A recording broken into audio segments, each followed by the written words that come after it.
Hello. Today is Monday, December 8th, 2025, and we're over here by the Rose Bowl taking a little morning walk to talk about judging character, being a good judge of character. And being a good judge of character will serve you well, and the best place to learn and to get those skills of being able to properly assess is looking at the people that were around you growing up and the associations that you've maintained, that you've set aside, and that you have reinforced over the years. If it turns out you are not being as successful as you can be, or as successful as some people that were in your life were, and you haven't gotten to the level that they were at, then you may want to reconsider whether or not you're a good judge of character. The perfect example in me talking about this is so many times I go to family gatherings many years ago.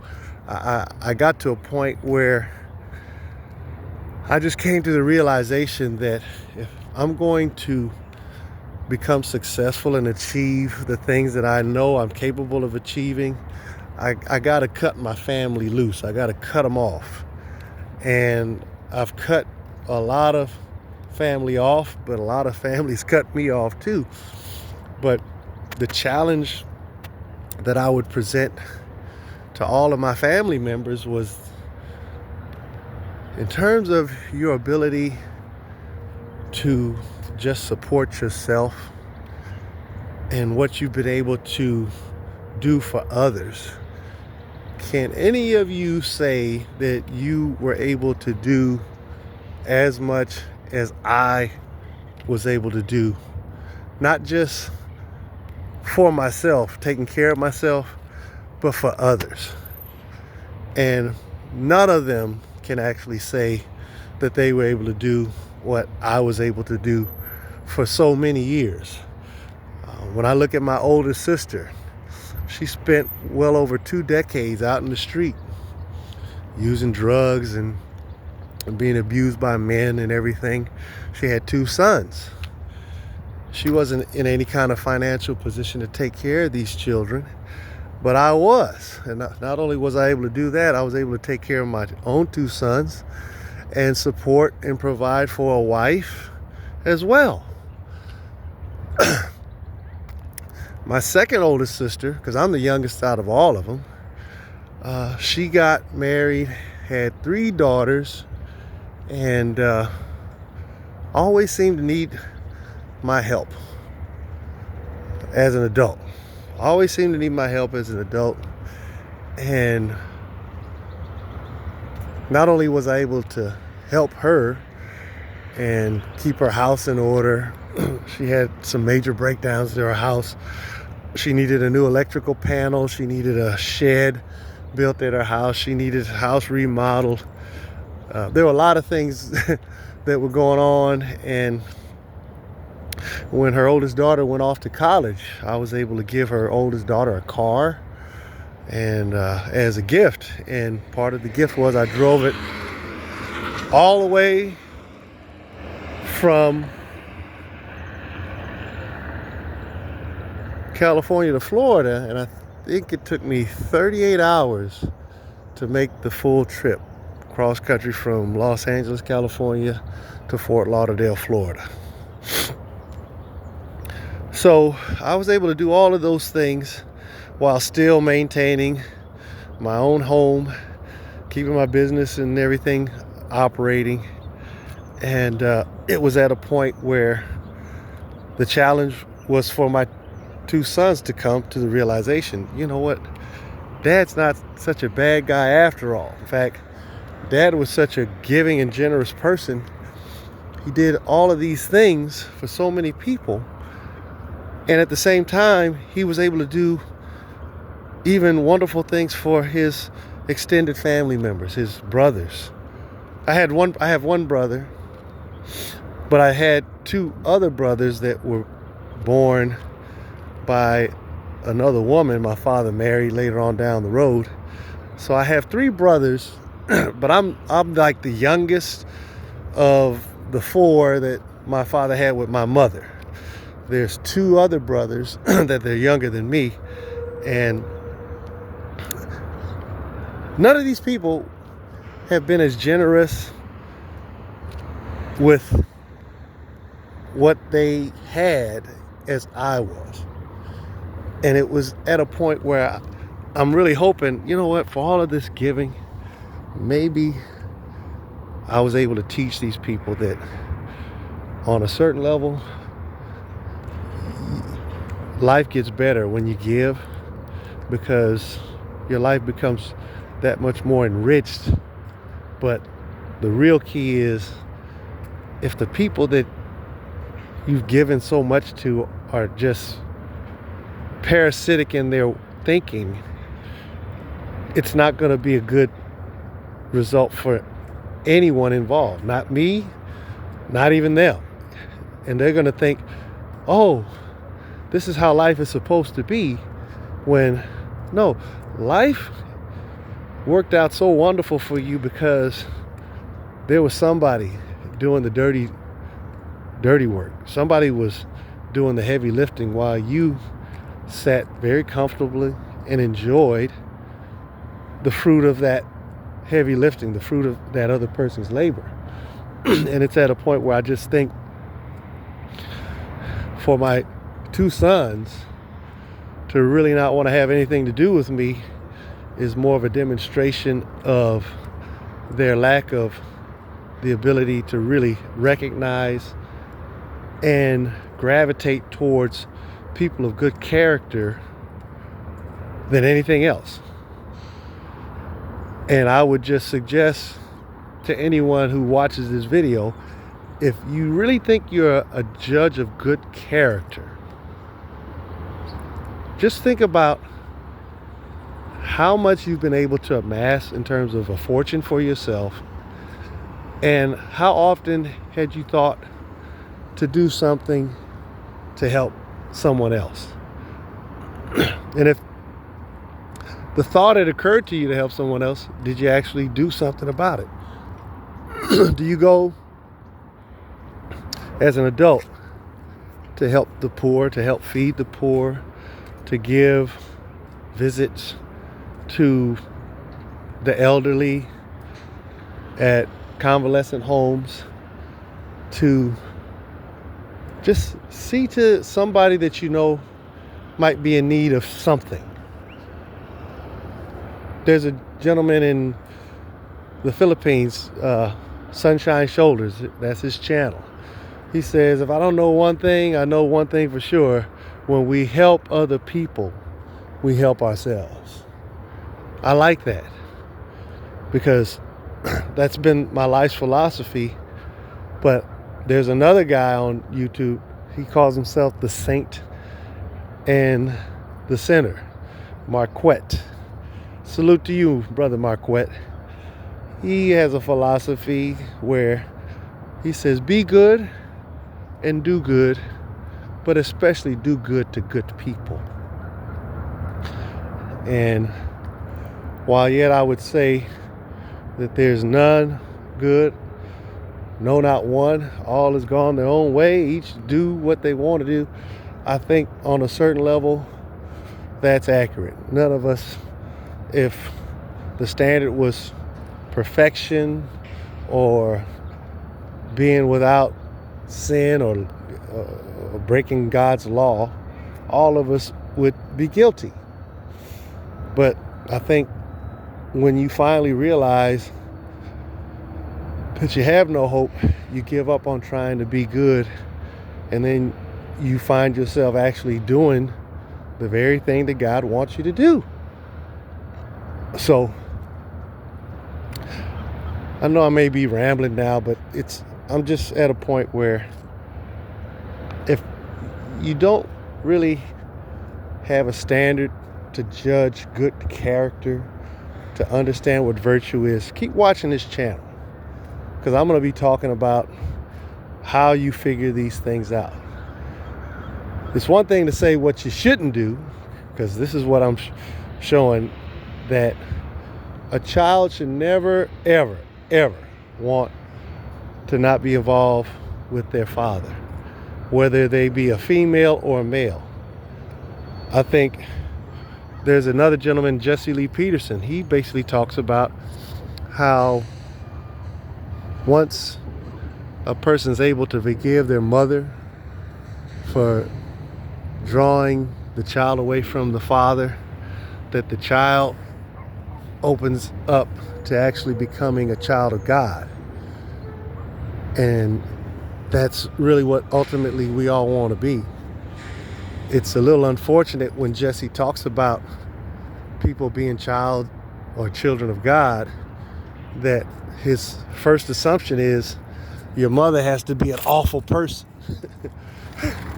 And I would say that my mother, in contrast to his theory, was the complete opposite of being an awful person. Yeah, she had her shortcomings for sure, but she was very insightful. And unlike most beautiful women today, most beautiful women are so overwhelmed and distracted, they can't even see the perils and the dangers that their beauty has placed them in. And ultimately, it drags them down into a whirlpool that leads them into the sewer of the world. And my mother was very keen to see it clearly, and she actually told my sisters and all of our family members, I mean cousins, aunts, everybody, how to avoid falling into the trap of your own beauty. And I would say my older sister was one of the most beautiful women as a young woman. A lot of people compared her to this performer named Vanity, of Vanity 6, because she used to dress up in the teddies, and she had long hair and everything, and she was fair-skinned and all this. But one of the most beautiful women in my family turned out to get strung out on crack, had 2 illegitimate sons, and wasn't able to take care of none of them. And she still struggles with drug use today. She had well over 10 years of sobriety, and she relapsed about 4.5, 5 years ago. I don't know what's happened since then, because shortly after she had relapsed, I went to visit, and terrible circumstances happened to where I just literally had to leave everybody alone. Hot potato. It was instead of me trying to be that reservoir of help and assistance and love and care, I had to save myself. And I just really hope people would just take the time to watch these videos. I'm at a point where I'm so introspective about things. I think for somebody to listen to these videos just one a day, I think it'll be helpful to give you insight to your own life, and to maybe set you on a course where you won't feel like you're a victim. You'll know that the situation might be dire, it might be desperate, it might be something that you feel like you just don't have the tools to handle, but you were here for such a time as this. You were here just so you could see how capable you are. But you have to not just believe it, you have to be prepared to meet the opportunity that those situations present to you. Because I heard in, I think, Chinese, the same word for tragedy is the same word for opportunity. And I can tell you straight up, I took that one to heart, because when I heard about the fires in Malibu and Playa del Rey and Altadena, I called my business partner, And I told him, I says, did you hear the news? I says, man, I says, Playa del Rey's on fire, Altadena's on fire, all these houses are going up in smoke. And he's like, oh yeah, that's so awful. I says, no, what are you talking about? This is great. Don't you see? We're gonna make all kind of money fixing these people's homes. And he's like, oh my God, Jerry, what are you talking about? I mean, I says, man, I says, dude, I says, when we look at some of these architectural design books and stuff, and I look at some of the things that you've actually created in life, man, you know, I said, I look at this stuff as pornography almost, to the degree that it's so beautiful in the execution, all of the forms and everything being put together in such a beautiful way. It's just wonderful. I said, that's the same thing that I'm looking at when I saw these fires. You know, I mean, I don't think too many people's lives were lost, but I mean, I'm kind of getting aroused sexually almost that these people's houses were destroyed and that now they need contractors to come rebuild. So he's like, okay, I see what you're saying. So I'm like, no, I'm not celebrating these people's tragedy, but it's like, it's a done deal as far as I'm concerned. It's nothing I can do to really change the fact that their homes were devastated, but I'm just grateful that I can take advantage of this opportunity to show the world what I can do. And what I can do is, instead of you waiting 18 to 2 years to get your house rebuilt, we can probably get your house rebuilt back in 6 months or less. That's the kind of stuff that I'm talking about. Opportunity for such a time as this. I'm ready for it. And I'm not doing it on my own. Don't you people see? I'm not doing it on my own. I was trying to build this business with my family, and they didn't want to be participants. I've got 2 business partners, Danny and Michael, and we're doing this thing together. And in this collaboration, we're going to do far more than we could do on our own. We're going to build something greater than ourselves. And from there, the sky's the limit. We'll be able to call out our own number after we've proven to the world through all of these multiple homes that we're going to be rebuilding that we're the guys to call. If you want this stuff done, yeah, you're going to have to pay, but don't worry. It's not going to be as expensive as you thought. It's not going to be as bad as you think.